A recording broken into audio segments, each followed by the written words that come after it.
لا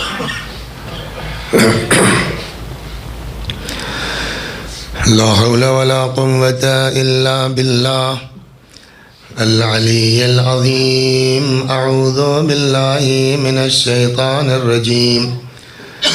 بسم الله الرحمن الرحيم.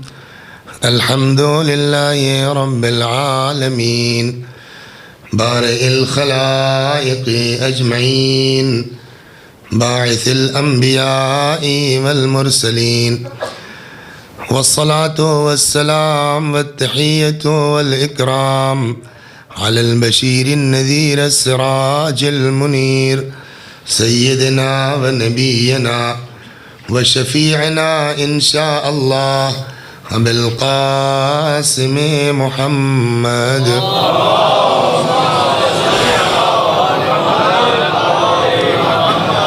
اللهم صل عليه وعلى أهل بيته مظاهر جلالك وجمالك الذين كلامهم نور وأمرهم رشد ووصيتهم التقوى وفعلهم الخير وعادتهم الإحسان وسجيتهم الكرم، ولعنة الله على أعدائهم الشاكين فيهم المنحرفين عنهم أجمعين. أما بعد، صدق الله تعالى حيث يقول وهو أصدق القائلين وقوله الحق.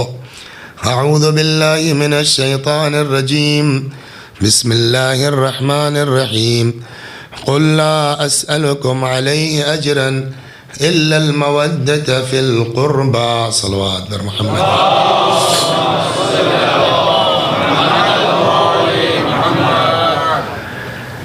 ارشاد ہو رہا ہے، اے میرے حبیب آپ کہہ دیجئے کہ مجھ کو رسالت کی اجرت کے سلسلے میں کچھ نہیں چاہیے. لا اسألکم، کچھ نہیں مانگتا میں،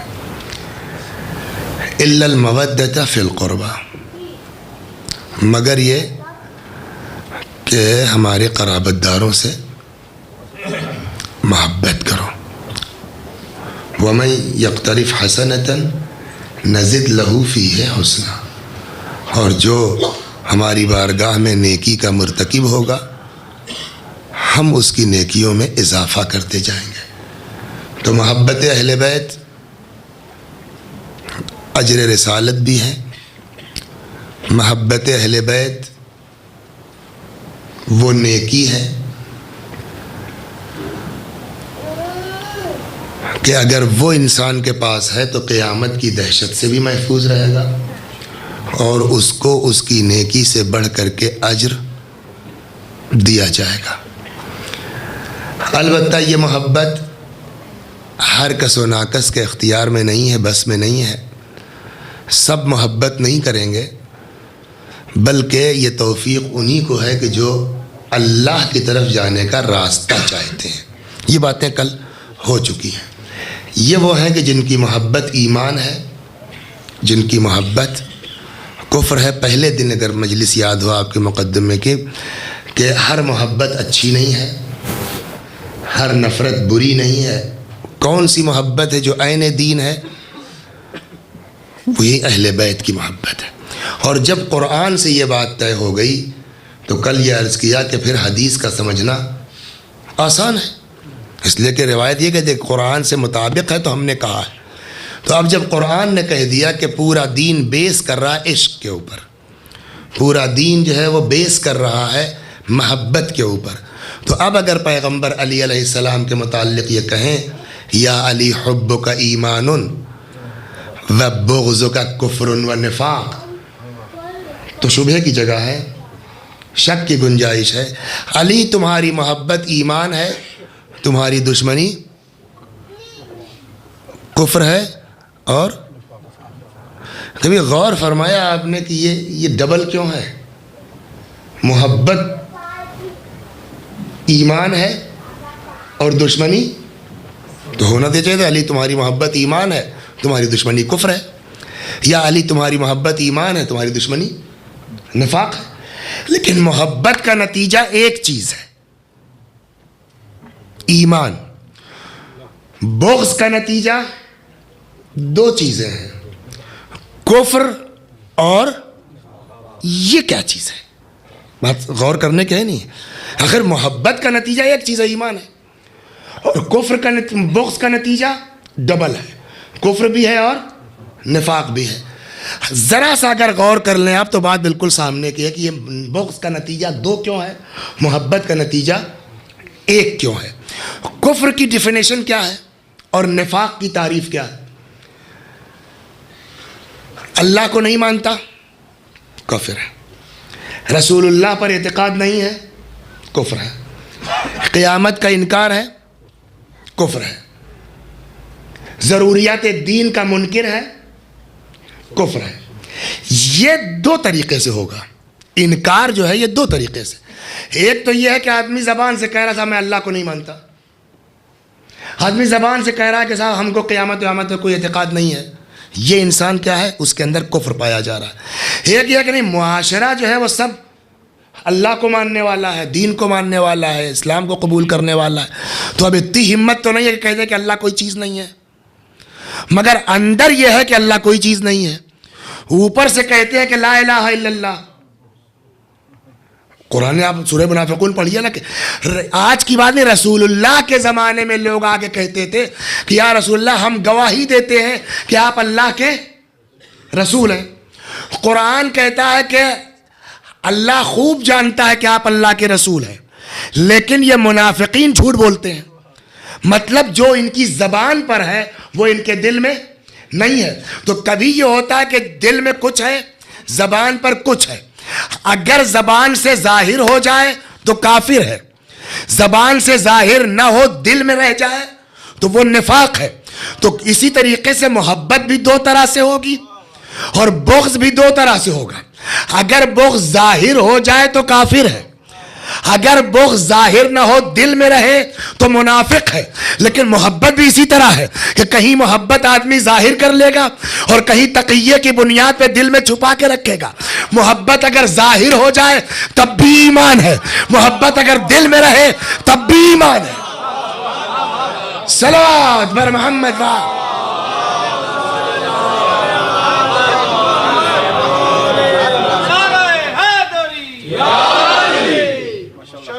سیدھی سی بات, یہ تو بالکل سامنے کی بات ہے کہ محبت اگر ظاہر ہے تب بھی ایمان ہے, محبت اگر چھپی ہوئی ہے تب بھی ایمان ہے. لیکن بغض اگر ظاہر ہے تو کفر ہے, چھپا ہوا ہے تو نفاق ہے. یا علی حبک ایمان و بغضک کفر و نفاق. اللہ صاحب یہاں تو آپ خوب کہہ رہے ہیں جو قرآن سے ٹیلی کر جائے اسے مان لیجئے آپ, اور جو قرآن کے مطابق نہ ہو اس کو قبول نہ کیجئے. ایسی روایتیں بھی ہیں کہ جو قرآن سے بظاہر ٹیلی نہیں کرتی, کیا کریں گے؟ صلوات بر محمد فعال.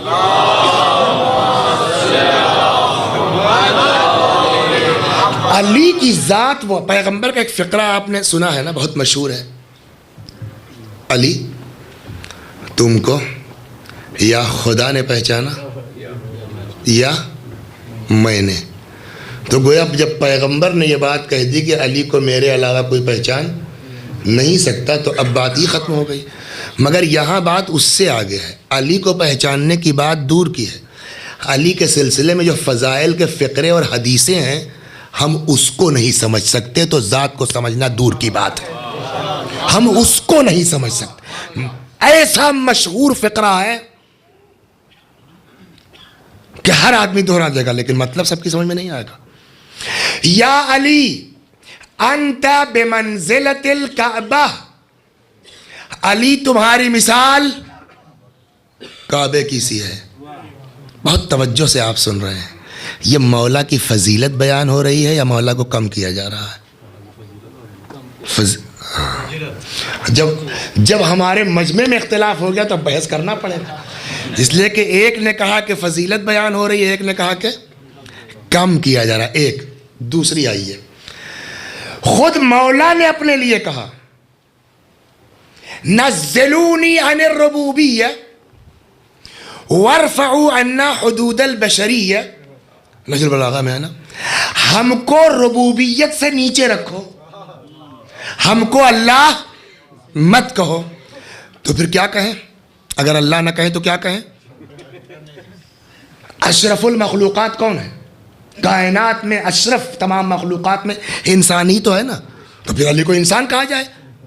لیکن پھر اگلا فقرہ ہے وَارْفَعُوا عَنَّا حُدُودَ الْبَشَرِيَّةِ، ہم کو بشریت کے لوازمات میں مت جکڑنا، بشریت کے حدود سے اوپر رکھو۔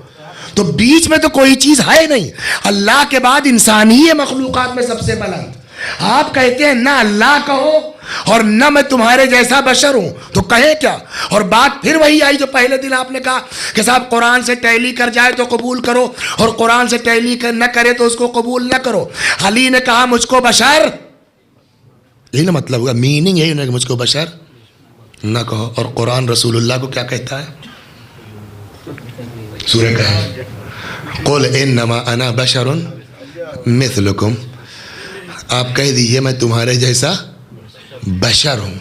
تو قرآن یہی تو جگہیں ہیں جہاں آدمی کہہ سکتا ہے کہ یہ لوگ رسول اللہ سے بھی اونچا علی کو کہہ دیتے ہیں۔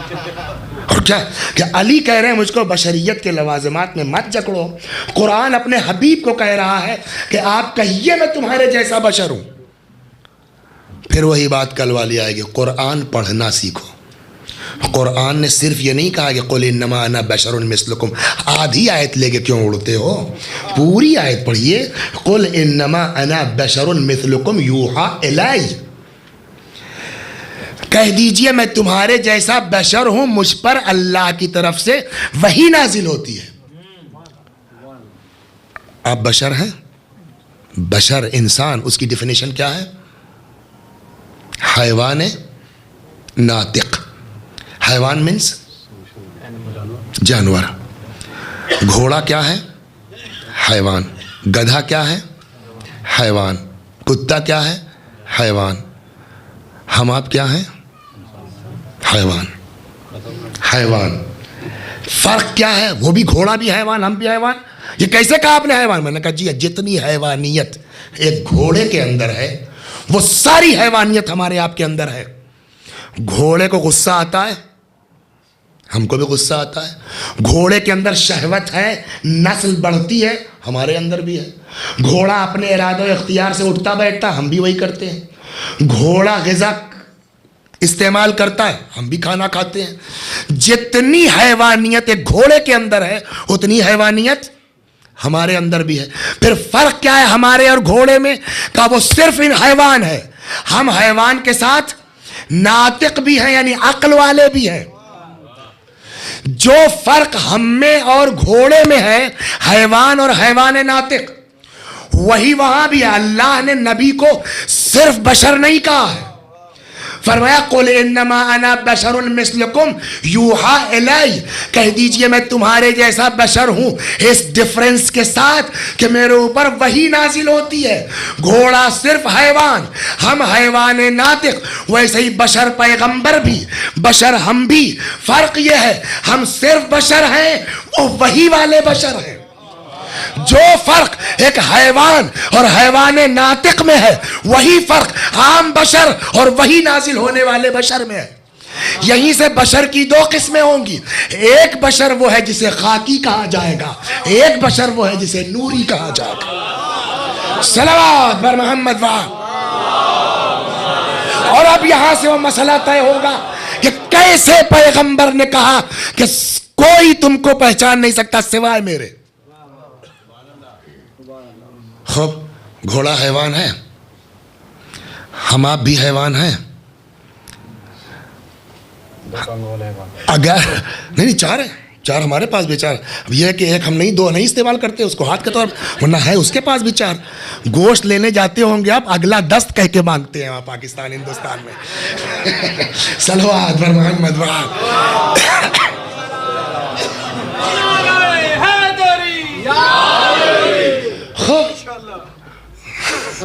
جہاں تو ہم کو لانے دیے، کہاں گئے تھے؟ صلوات اور پڑھیے محمد وآل۔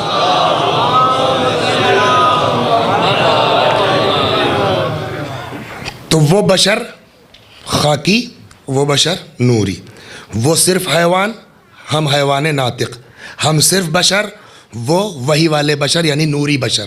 ٹھیک، اب سارے جانور مل کے، سارے جانور نہ کہیے، سارے حیوان مل کے، پیغمبر کی وہ حدیث سالو کرنے کی کوشش کر رہا ہوں کہ اگر ساری دنیا چاہے کہ علی کو پہچان لے، نہیں یا میں نے پہچانا یا خدا نے، ساری کائنات کے جانور مل کے حیوان ناطق کو، ساری کائنات کے حیوان مل کے حیوان ناطق کو پہچاننا چاہیں پہچان سکتے ہیں؟ حیوان ناطق کو پورا نہیں، اس کی ایک صفت کو پہچاننا چاہیں پہچان سکتے ہیں؟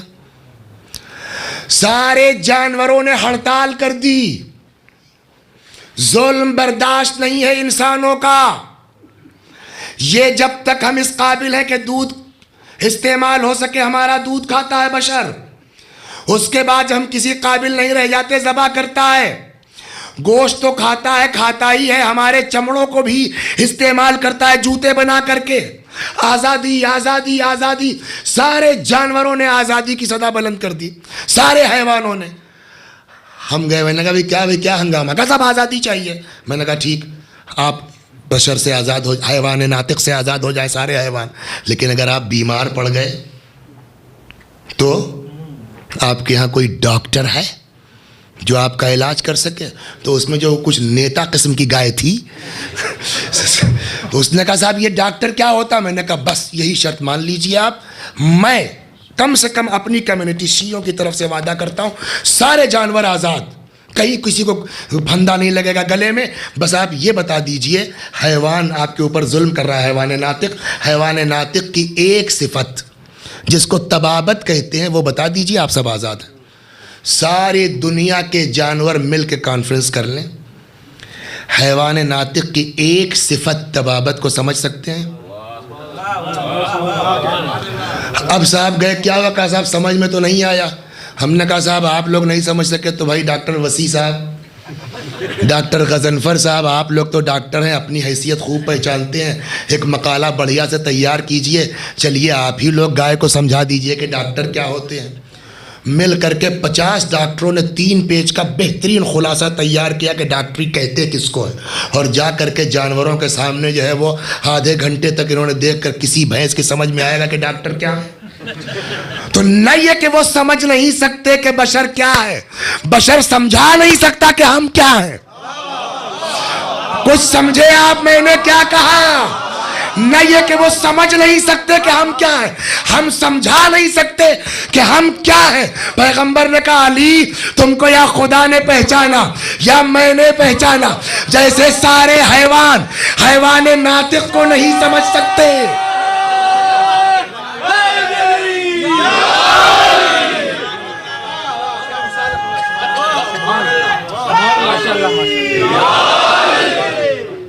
جیسے سارے حیوان ناطق کو نہیں سمجھ سکتے، ویسے ہی سارے بشر خاکی اس نوری بشر کو نہیں سمجھ سکتے۔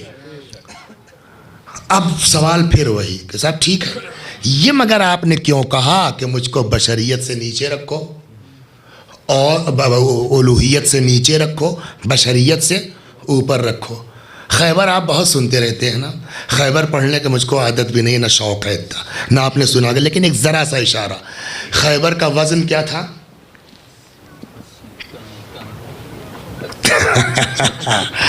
محدث دہلوی نے لکھا ہے 320 کنٹل، 32 ٹن۔ مشہور کیا ہے؟ 40 آدمی دروازے کو کھولتے تھے۔ بعض جگہوں پر ہے کہ ایک پٹ کو کھولنے کے لیے 18 آدمی لگتے تھے رسے کی مدد سے، یعنی 36، چلیے 36 سے ہی 40 سے ہی 40 افراد جس دروازے کو کھولتے بند کرتے تھے۔ دنیا میں ایک ایسا آدمی بھی آیا جس نے 2 انگلیوں سے اکھاڑا، اور نہ یہ کہ صرف اس کو اپنی جگہ سے اکھاڑا، اس کے ہاتھوں کے اوپر ہے، ٹھیک؟ نہ یہ کہ صرف اس آدمی کے ہاتھوں کے اوپر ہے، پل کا کام کر رہا ہے، پوری فوج گزری جا رہی ہے۔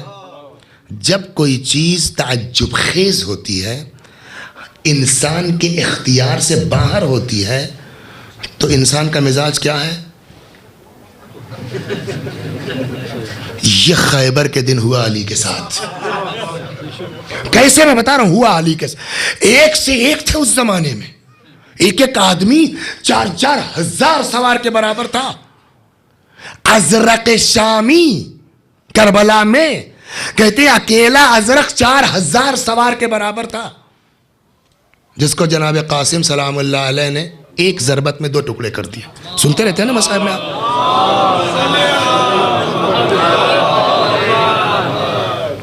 لیکن اس کے باوجود کوئی مائی کا لال اتنا طاقتور نہیں تھا کہ جو 32 ٹن کا دروازہ ایک ہاتھ سے اکھاڑ کر کے اور ہاتھ پہ لے لے. تو جب کسی کے بس میں نہیں ہے تو فطرت کیا ہے؟ ادھر متوجہ. یہ کہاں سے کہہ رہے ہو تم؟ میں نے کہا یہی نہیں، اس طرح لوگ محو تھے کہ علی کے ہاتھ سے نگاہیں نہ نیچے جا رہی تھی نہ اوپر. کہ یہ کہاں ہے، کس کتاب میں؟ میں نے کسی کتاب میں نہیں ہے، مگر اتنی روایت تو سب نے سنی ہے نا کہ جب پبلک نے کہا یا رسول اللہ علی کو دیکھیے، تو پیغمبر نے کیا جواب دیا؟ ہاتھ کیا دیکھتے ہو؟ اس کا مطلب یہ ہے کہ ایسا جم گئی تھی نگاہیں کہ نیچے. اب نیچے دیکھا گیا تو کیا ہوا؟ پاؤں زمین پر نہیں ہے. بس اسی کو اگر سمجھ جائیے، مجھ کو نہ بشر کہو نہ رب کہو. یا علی یہ کیا مولا، 32 ٹن کا دروازہ اٹھانا اکھاڑنا ہاتھ پہ لے لینا یہ معمولی کام ہے، کسی کے بس میں نہیں ہے. اتنا بہت تھا، یہ پیر زمین سے کیوں اٹھا لیا؟ عجب نہیں امیر سلام اللہ علیہ جواب دیں کہ یہ اس دور کے لیے نہیں ہے، یہ تمہارے زمانے کے لیے ہے. ہم لوگ تو کبھی کبھار ٹی وی دیکھ لیتے ہیں، اخبار پڑھ لیتے ہیں، آپ لوگ تو دیکھتے رہتے ہوں گے. ایک آدمی ایسا بھی ہے یا تھا، خبروں میں آیا، جس نے مونچھوں سے کار کھینچ لی. سنا نہیں سنا؟ مونچھ سے کار کھینچ لی. وہ کان میں صاحب وہ 5 گمے باندھ کر کے اینٹیں اٹھا لیے اس نے. آپ کر سکتے ہیں یہ کام؟ ہاتھ سے تو کھینچ نہیں سکتے، مونچھوں سے کھینچنے کا. صاحب یہ کون سا آدمی ہے، معجزہ کر دیا اس نے. یہ کوئی بہت مخصوص مخلوق اللہ کی ہے؟ کوئی نبی امام الہی طاقت ہے؟ نہیں. پھر کیسے؟ کہا صاحب مشق. یہی جواب ہے نا، مشق.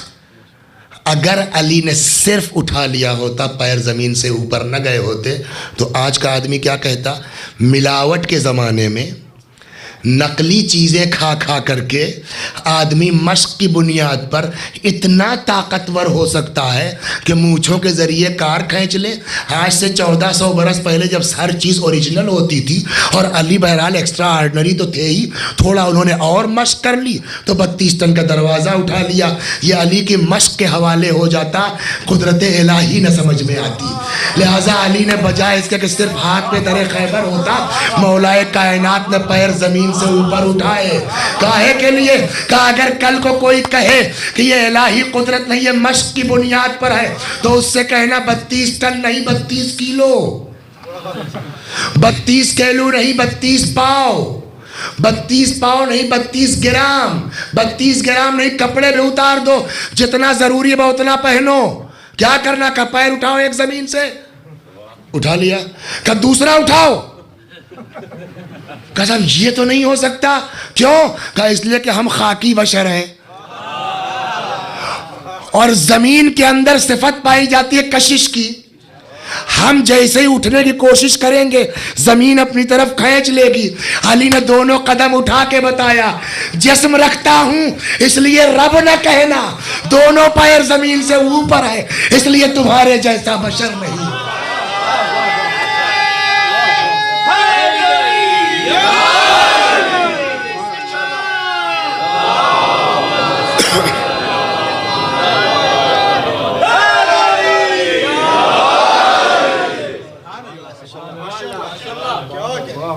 تو ایک فقرہ تو ہم سمجھ نہیں سکتے، ایک جملہ تو امیر سلام اللہ علیہ کے سلسلے میں ہم سمجھ نہیں سکتے. ذات کو کیا سمجھیں گے، شخصیت کو کیا سمجھیں گے.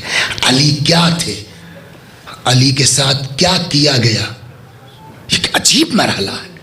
ایسے انسان واقعی شکر ادا کرنا چاہیے خدا کا کہ خدا نے ایسے گھر میں پیدا کر دیا کہ عشق اہل بیت نصیب ہو گیا، عشق امیر المؤمنین سلام اللہ علیہ نصیب ہو گیا ہے.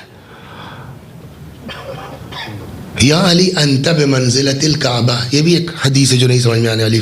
ابھی اسی پہ بات ہے کہ علی کے فضائل بیان ہو رہے ہیں کہ اسی پہ بحث چلی تھی نا، بات گھوم گئی ادھر. یا علی انت بمنزلۃ الکعبہ، علی تمہاری مثال کعبے کی سی ہے. اختلاف ہو گیا تو ہم نے کہا بات ٹال دو، پھر پوچھتے ہیں. اب بتائیے علی کے فضائل بیان ہو رہے ہیں اس حدیث میں یا کم کیا جا رہا ہے؟ پھر اختلاف ہو گیا. چلیے سوال، علی افضل کے کعبہ، اچھا اس میں کوئی اختلاف نہیں ہے. علی افضل کے کعبہ، کعبہ کیسے کہ اگر انسان کعبے کی طرف رخ کر کے سر نہ جھکائے مسلمان نہیں ہے، دین نہیں ہے، وہ بیت اللہ ہے. میں نے کہا بے جان چیز اتنی اہمیت کی حامل ہے کس بنیاد پر کہ بیت اللہ ہے، اللہ کا گھر ہے. میں نے کہا ایک ہی نسبت تو ہے نا، بیت اللہ، اور ادھر کتنی نسبتیں گنا دی جائیں، عین اللہ، ولی اللہ، وجہ اللہ، لسان اللہ، نفس اللہ، خلیفۃ اللہ، حجت اللہ. اب بھی پوچھا جائے گا علی افضل کا کعبہ. چلیے ایک عقلی بات کیجیے، آنکھ بند کیجیے، بند کرو آنکھ، سوچو 56 کروڑ کی چوتھائی اللہ دے دے.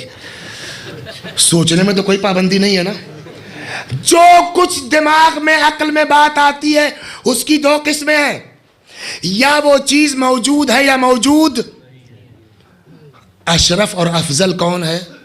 عدم یا وجود؟ وجود. تمام موجودات ان کی دو قسمیں ہیں، یا ان کے اندر بڑھنے کی صلاحیت ہے یا بڑھنے کی صلاحیت نہیں ہے. جیسے اینٹا ہے، پتھر ہے، ان کے اندر بڑھنے کی صلاحیت نہیں ہے. پیڑ ہے، گھوڑا ہے، بشر ہے، ان کے اندر بڑھنے کی صلاحیت. تو افضل کون؟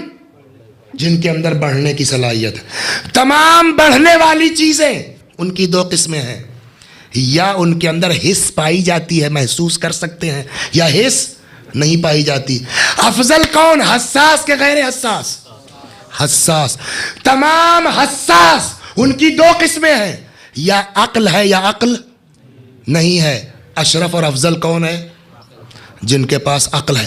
تمام عقلاء ان کی دو قسمیں ہیں، یا عالم ہے یا جاہل. افضل اور اشرف کون ہے؟ عالم. تمام علماء ان کی دو قسمیں ہیں، ایک وہ جو جاہل پیدا ہوتے ہیں یہاں آ کے علم لیتے ہیں، ایک وہ الرحمن علم القرآن خلق الانسان وہاں سے علم لے کے آتے ہیں. اشرف اور افضل کون؟ جو وہاں سے علم لے کے. علی کس کیٹیگری میں آتے ہیں؟ جو وہاں سے علم لے کے آتے ہیں. کعبہ کس کیٹیگری میں آتا ہے؟ جس کے اندر بڑھنے کی بھی صلاحیت نہیں ہے. وہ پہلی منزل پر، علی آخری منزل پر. اب بتائیے اشرف اور افضل کون؟ کعبہ کے علی؟ جواب علی. اور اب پیغمبر نے کہا علی تمہاری مثال کعبے کی سی ہے. اب بتائیے علی کو بڑھایا گیا کہ گھٹایا گیا؟ سیدھی سی بات ہے. کیا مطلب؟ کہ اگر کعبے کو کہتے جسٹ لائک علی تو کعبے کی حیثیت بڑھ جاتی. کل صاحب مرحوم علامہ رشید ترابی کیا عمدہ مجلس پڑھتے تھے، جیسے آج کل یہاں وسیع حسن صاحب پڑھ رہے ہیں ویسے ہی پڑھتے تھے. یہ رشید ترابی مرحوم علی اللہ مقامہ آپ نے بڑھایا کہ گھٹایا؟ گھٹا دیا. اگر آپ کو بڑھانا ہے تو آپ کہیے وسیع حسن ارے بالکل رشید ترابی مرحوم کی طرح پڑھتے ہیں تو وسیع حسن کی اوقات بڑھ جائے گی. تو اگر چھوٹی چیز کو بڑی چیز سے تشبیہ دیجئے تو اس کی حیثیت بڑھ جائے. بڑے کو چھوٹے سے تھوڑی تشبیہ دی جاتی ہے. یا رسول اللہ اگر کوئی اور کہتا علی جسٹ لائک کعبہ تو ہم اس کی زبان کھینچ لیتے ہیں، لیکن آپ فرما رہے کیا کریں؟ کہ تمہارے پاس عقل ہی نہیں ہے، روز تم یہی کام کرتے ہو تو کوئی بات نہیں، ہم نے کہا تو بہت برا لگ گیا. تم نہیں بڑی چیز کو چھوٹی چیز سے تشبیہ دیتے ہو. ہم نے کیا مطلب؟ کہ بتاؤ جانور افضل کے انسان. انسان کیا نام ہے آپ کا؟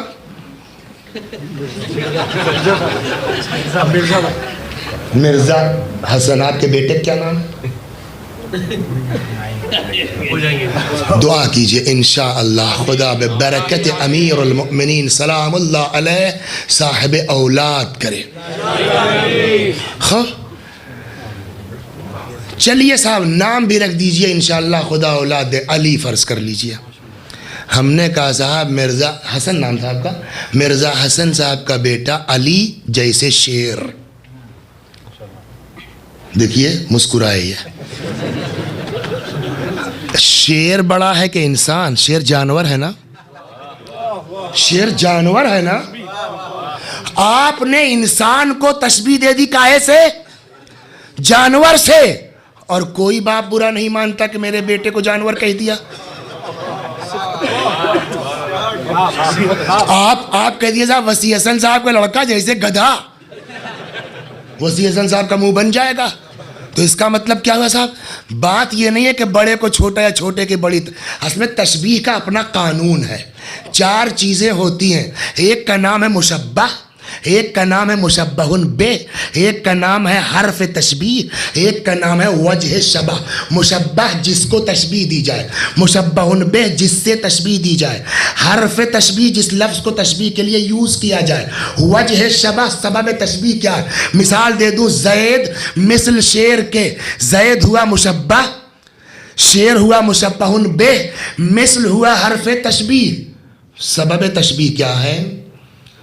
شیر کچا گوشت کھاتا ہے، اس لیے جو ہے وہ زید شیر ہے۔ شیر درندہ ہے، ظالم ہے، یہ لڑکا ان کا یہ بھی درندہ، اس لیے شیر کے بڑے بڑے ناخون ہوتے ہیں، زید نے 6 مہینے سے ناخون نہیں کاٹے ہیں، اس لیے شیر ہے۔ کہا نہیں، کہا پھر کیوں کہا؟ کہا جب ہم نے اسد سے تشبیہ دی شیر کو تو اس کی درندگی کو ذہن میں نہیں رکھا، اس کے کچے گوشت کھانے کو ذہن میں نہیں رکھا، اس کے ظلم کو ذہن میں نہیں رکھا۔ کہا پھر، کہا شیر کے اندر ایک صفت پائی جاتی ہے، جرأت، ہمت، شجاعت۔ ہم نے جب آپ کو شیر کہا تو اس صفت کو ذہن میں رکھا ہے۔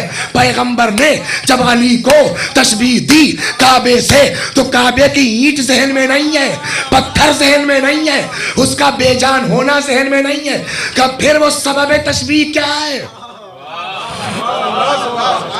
صلوات پر محمد وآلہ۔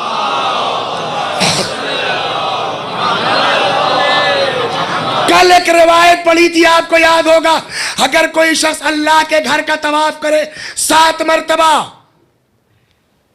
6000 نیکیاں لکھی جائیں گی، 6000 برائی مٹائی جائے گی، 6000 درجات بلند کیے جائیں گے۔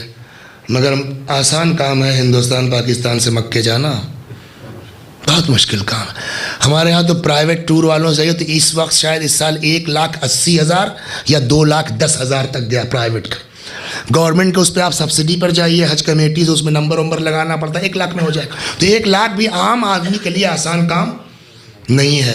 شوق ہے صاحب اگر کوئی کعبے کا طواف کرے 7 مرتبہ تو یہ اجر ہے، یہ اجر ہے، یہ اجر ہے۔ میں نے کہا گھبراؤ مت، جانے کی ضرورت نہیں ہے۔ کہا کیا کرنا ہوگا؟ میں نے کہا میرے پاس ایک لائن کی دعا ہے، وہ دعا آپ لے لیجئے، اور یہ ماشاءاللہ مرکز اہل بیت ہی نام ہے نا، یہ اچھا خاصا یہ حال ہے ہی ہے، اور بھی انشاءاللہ ارادہ ہے اس میں ایکسٹینشن کرنے کا، بڑھانے کا۔ پچھلے سال بھی آپ حضرات نے تعاون کیا تھا، اچھا تعاون ہوا تھا، اکٹھا ہو گیا تھا۔ اس سال بھی کچھ کر دیجئے، بچے موجود ہیں، جب تک ہم تھوڑا سوچ بھی لیں گے تب تک یہ کام ہو جائے علی کے صدقے میں، پھر بات آگے بڑھتی ہے انشاءاللہ۔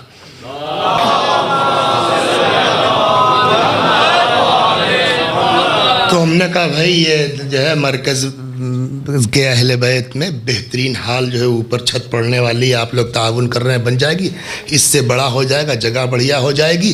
1 لائن کی میں دعا دوں گا، اس کو آپ ایک سرکل بنا کر کے اس میں بیٹھ جائیے، 40 دن تک گوشت چھوڑ دیجئے، پیاز چھوڑ دیجئے، ادرک چھوڑ دیجئے، لہسن چھوڑ دیجئے، کیا کیا بتاتے ہیں ہم کو سب پتہ نہیں، اور آپ 40 دن تک اس دعا کو پڑھیے۔ 40ویں دن مکے سے کعبہ اٹھے گا، تشبیہ کی بات چلے کیوں تشبیہ تھی، مکے سے کعبہ اٹھے گا، لندن میں مرکز اہل بیت کی اوپر والی چھت پہ آ جائے گا۔ جس کو شوق ہے طواف کعبہ کا، سب کعبے کا طواف کر لیں، جب آپ لوگ کہیں گے پھر کعبہ اپنا اٹھے گا، مکے واپس چلا جائے گا۔ اگر میں سر پر قرآن لے کر کے یہ بات کہوں کہ میرے پاس ایسی دعا ہے کہ آپ اگر اسے پڑھیں 40 دن تک تو خانہ کعبہ اٹھ کے مکے سے آئے گا یہاں مرکز اہل بیت کے حال میں، کوئی قبول کرے گا؟ کہ بھیا ڈاکٹر وسیع صاحب کوئی مینٹل والا ڈاکٹر ہو تو اس کو بیچارے کو لے جاؤ پردیس میں، کیا ہو گیا ہے؟ میرے دماغ پر لوگوں کو شک ہوگا مگر کوئی یہ یقین نہیں کر سکتا کہ کعبہ اٹھ کو آئے گا۔ کچھ سمجھ میں آیا کعبے کی خصوصیت کیا ہے؟ کعبے کی خصوصیت یہ ہے کہ کعبہ اپنی جگہ سے نہیں ہلتا، جس کو غرض ہے وہ کعبے کے پاس جائے گا، کعبہ کسی کے پاس نہیں جاتا۔ علی تمہاری مثال کعبے کی سی ہے، جس کو غرض ہو وہ تمہارے در پر آئے گا، علی کو کہیں جانے کی ضرورت نہیں ہے۔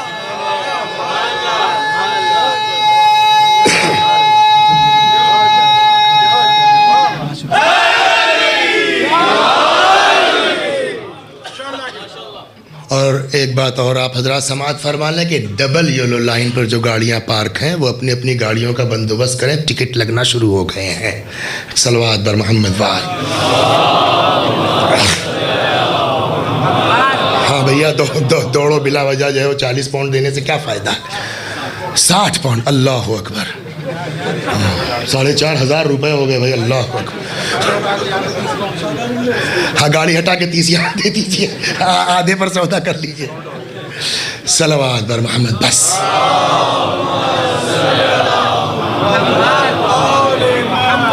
تو اب سمجھ میں آیا مولا کیا ہے؟ جس کو اپنا ایمان بچانا ہے وہ علی کے در پر آئے گا، علی کسی کے دروازے پر نہیں جائیں گے۔ 5 سال کے ایم ایل اے کا الیکشن ہوتا ہے نا، 5 سال کے لیے ایم پی کا الیکشن ہوتا ہے، اور اس میں کوئی حکومت نہیں، آپ ممبر ہیں، پارلیمنٹ کے ممبر ہیں۔ بقیہ تو آئی ایس لابی کرتی ہے، پی سی ایس لابی کرتی ہے نا بیچارے ایم پی، لیکن اس کے لیے کیا کیا گل نہیں کھلاتا آدمی 5 سال کے لیے، حرام حلال جائز ناجائز شراب یہ وہ سب کرتا 5 برس کے لیے، اور کوئی اقتدار نہیں ہے۔ خلافت کتنے دن کے لیے ہے؟ چھینی نہ گئی ہوتی تو غدیر سے لے کے جب تک علی زندہ ہے تب تک نا، اور حکومت کہاں تک؟ پوری کائنات کے اکلوتے حاکم کا نام ہے علی۔ بعد وفات پیغمبر بجائے حق علی کے پاس آنے کے لوگوں نے غصب کر لیا۔ پیغمبر کی حدیث کی کیا لاج رکھی ہے مولا نے، علی تمہاری مثال کعبے کی سی ہے۔ مولا نے آواز دی 25 سال گھر میں بیٹھ سکتا ہوں، حکومت کو بھی غرض ہے تو علی کے در پر آئے گی، علی حکومت کے لیے نہیں جائے۔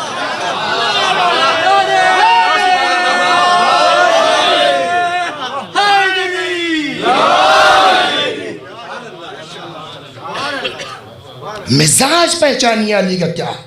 اکثر لوگ کہتے ہیں حق تھا تو لیا کیوں نہیں، یہ ہوتی بات، حق تھا تو مانگا کیوں نہیں۔ ایک واقعہ بچپنے سے آپ بھی سنتے آئے ہوں گے، ہم لوگ بھی سنتے آئے ہیں، پڑھتے آئے ہیں۔ پیغمبر کی ایک حدیث ہے، اقضاکم علی، تم میں سب سے بہترین قاضی کا نام علی ہے۔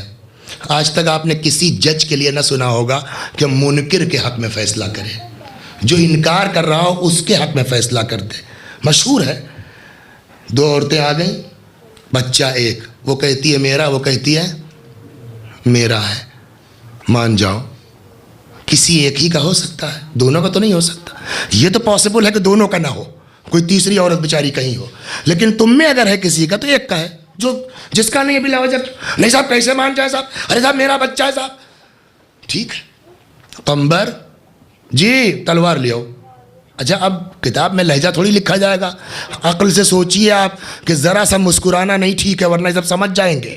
بالکل سپاٹ لہجے میں کہا ہوگا حضرت پیغمبر جی تلوار لاؤ، جی مولا تلوار، کیا کریں گے جب نہیں مانتی ہیں تو اس کے علاوہ کیا چاہ رہا بھائی، کاٹ دو 20 سے، آدھا اس کو دے دو آدھا اس کو دے دو۔ اور پیغمبر بھی اتنا تو سمجھ رہے ہیں کہ مولا بس کہہ رہے ہیں کرنا تھوڑی ہے، اور پیغمبر بھی تیار ہو گئے۔ اب جب دیکھا جو واقعاً اوریجنل ماں تھی کہ یہ بچہ تو مر جائے گا کٹ جائے گا، اس نے کہا یا علی میرا بچہ ہے ہی نہیں ہے، آپ اسی کو دے دیجئے۔ جیسے ہی اس نے کہا میرا بچہ نہیں ہے اسی کو دے دیجئے، جس نے کہا میرا بچہ نہیں ہے علی نے کہا بچہ اسی کا ہے، اس کے حوالے کر دیا گیا۔ لوگوں نے کہا صاحب انکار کر رہے پھر کیوں؟ کہ یہ واقعی ماں تھی، اس کو درد تھا میرا بچہ میرے پاس رہے یا نہ رہے مگر جہاں رہے زندہ رہے، جس کو لگاؤ ہوتا ہے دین کو، اسلام کو، علی نے اولاد کی طرح پالا ہے۔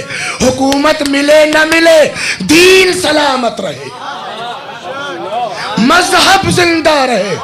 ابھی آپ نے سنا نا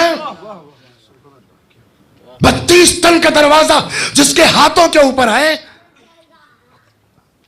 اس آدمی کی طاقت کوئی آلہ ہے کہ ناپ لے؟ کوئی اندازہ کر سکتا ہے؟ روایت کیا کہتی ہے؟ بعد وفات پیغمبر اسی آدمی کے گلے میں رسی کا پھندا ہے۔ عقل میں بات آتی ہے؟ ایک آدمی آج بیٹھ کے کتاب پڑھے گا صاحب اتنی طاقت اور گلے میں رسی کا پھندا، یا یہ روایت صحیح ہے یا یہ صحیح ہے، دونوں ہو ہی نہیں سکتی، ہے نہیں ہے۔ لیکن جس کی آنکھوں نے دونوں منظر خود دیکھا ہو وہ کیسے منکر ہو جائے؟ دل چاہتا عرض کروں مولا یہ کیا کیا آپ نے؟ گھور دیتے، ان کی ہمت نہیں تھی، آگے آ جاتے۔ کیوں برداشت کیا آپ نے؟ عجب نہیں مولا آواز دے میرے ساتھ رہو پتہ چلے گا۔ اب روایت کہتی ہے جیسے ہی علی کو لے کے یہ لوگ چلے، ایک یہودی کی نظر پڑی، کہتا اشہد اللہ الہ الا اللہ واشہد ان محمد رسول اللہ۔ اس کا دوسرا ساتھی تھا، کہنا کیا ہوا؟ مسلمان ہو گئے تم؟ کہاں؟ کیوں؟ کہا میں خیبر کا یہودی ہوں، میری انہی آنکھوں نے دیکھا اس انسان کو در خیبر اکھاڑتے ہوئے، میری انہی آنکھوں نے دیکھا ہے کہ پوری فوج اس آدمی کے ہاتھوں پر سے گزر گئی تھی، اور اب وہی آنکھ دیکھ رہی ہے اس انسان کے گلے میں رسی کا پھندا ہے۔ بہت غور کیا، کہاں وہ طاقت، کہاں یہ اظہار کمزور، کیوں ایسا؟ ایک ہی بات سمجھ میں آئی، یہ حقیقتاً اللہ کے نمائندے ہیں۔ جب خدا چاہتا ہے اظہار طاقت کرتے ہیں، جب خدا چاہتا ہے مظاہرے صبر کرتے ہیں۔ جیسے یہ احساس ہوا یہ خدا کے نمائندے ہیں، میں نے کلمہ پڑھ لیا، عجب نہیں میرا مولا مسکرا کے آواز دے، پہچانا علی کیا ہے؟ اگر ایک یہودی بھی ہدایت کی راہ پا رہا ہے، علی گلے میں رسی کا پھندا ڈلوانے کو تیار ہے۔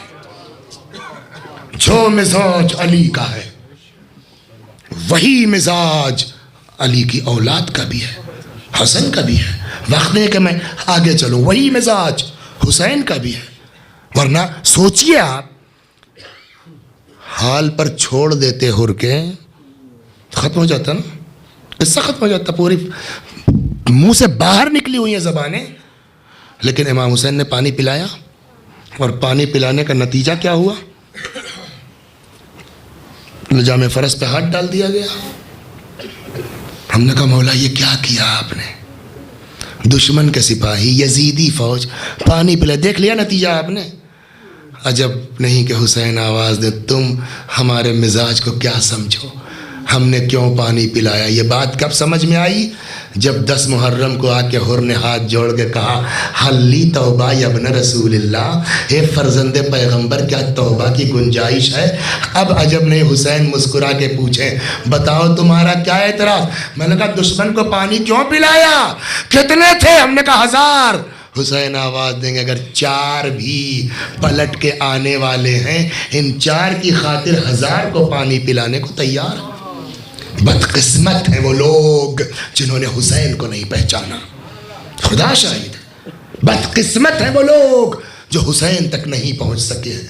شکر ہے اس اللہ کا جس نے ایسے کنبے میں پیدا کر دیا، حسین مل گئے۔ چند جملے مصائب کے اور ختم دعا، بہت وقت ہو گیا آپ کا اور وقت نہیں لوں گا میں، لیکن جن کو معلوم ہے کہ حسین کیا ہے، انی خرجت لطلب الاصلاح فی امت جدی، میں اس لیے نکلا ہوں تاکہ نانا کی امت میں اصلاح کر سکوں۔ جن کو یہ اندازہ ہے کہ حسین کیا ہے، انہوں نے پھر نہ اپنے کو دیکھا، نہ اولاد کو دیکھا، نہ بچوں کو دیکھا۔ کوفے کی بات ہے، کوفے کا واقعہ۔ سعید نام سنا ہے نا؟ سعید کوفے کے رہنے والے تھے۔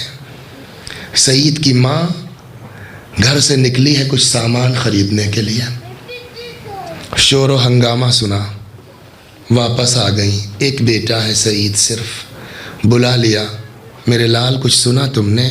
کیا ماں؟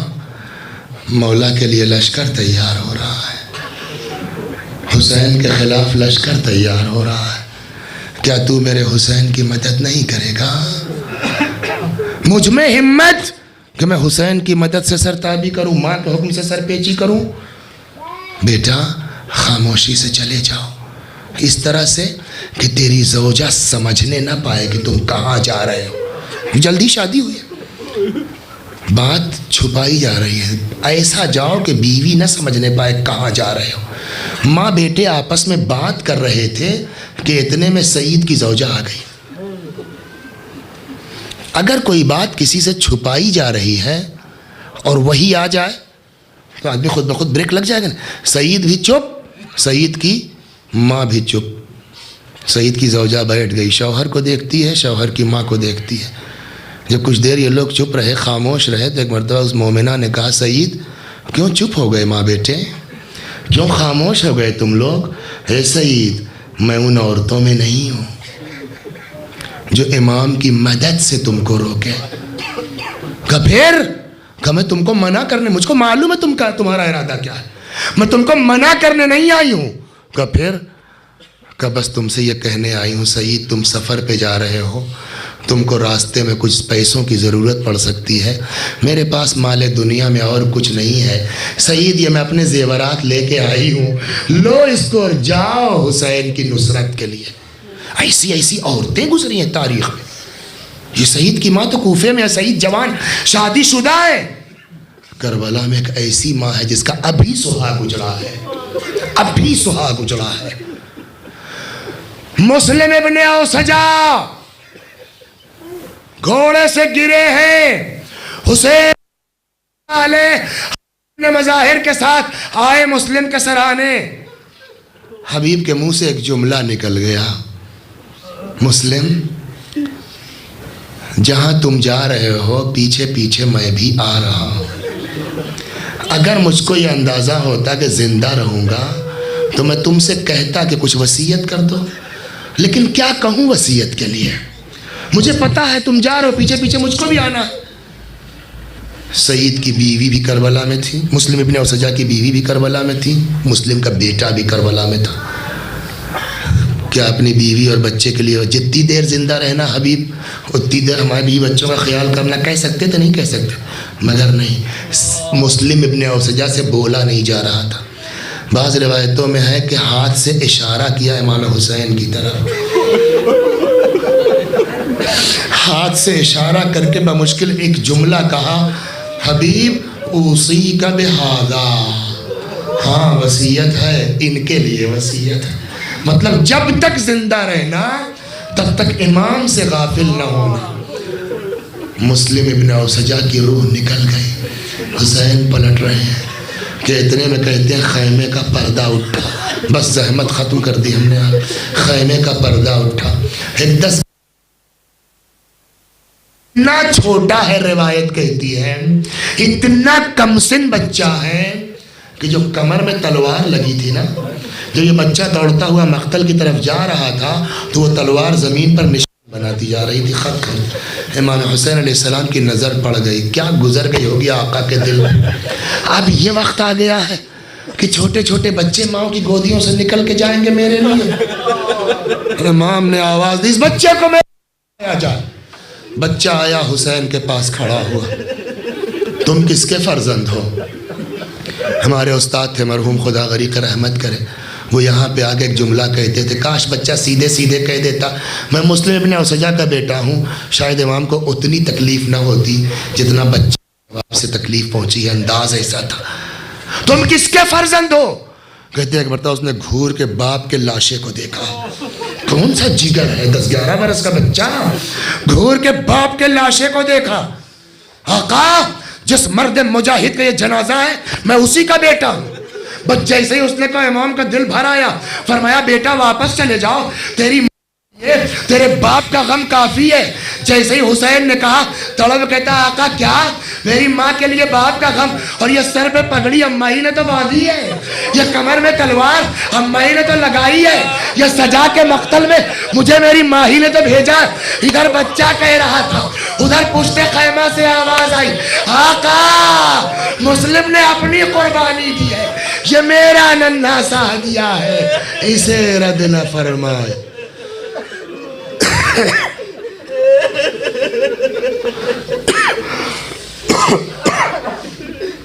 وَسَيَعْلَمُ الَّذِينَ ظَلَمُوا أَيَّ مُنْقَلَبٍ يَنْقَلِبُونَ. خدا ہماری اس عزا کو قبول فرما، مزید عزائے اہل بیت کی توفیق کرامت فرما۔ ایک مومنہ کے لیے ابھی مجلس کے پہلے بتایا گیا کہ ان کو شاید کینسر ہو گیا، خدا اس مومنہ کو شفائے کامل اور عاجل عنایت فرما۔ جو بے اولاد ہے یا اللہ بحق زہرا و ابیہا و بعلہا و بنیہا صاحب اولاد فرما۔ ہم سب کو اس دنیا میں قبر حسین کی زیارت، آخرت میں شفاعت حسین نصیب فرما۔ وآخر دعوانا ان الحمد للہ رب